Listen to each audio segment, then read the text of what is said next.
मित्रांनो, आजचा टॉपिक खूप इम्पॉर्टंट होणार आहे, specially 10वीसाठी.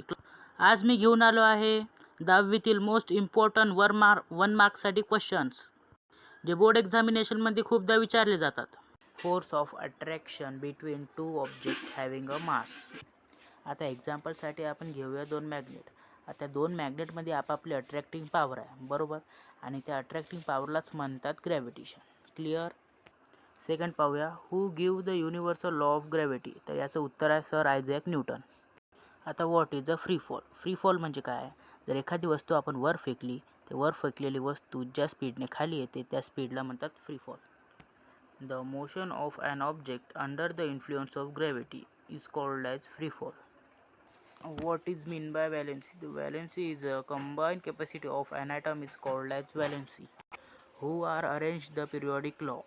The Dmitry Mendeleev. How the period of the periodic table? The total 7 period and 18 group or column.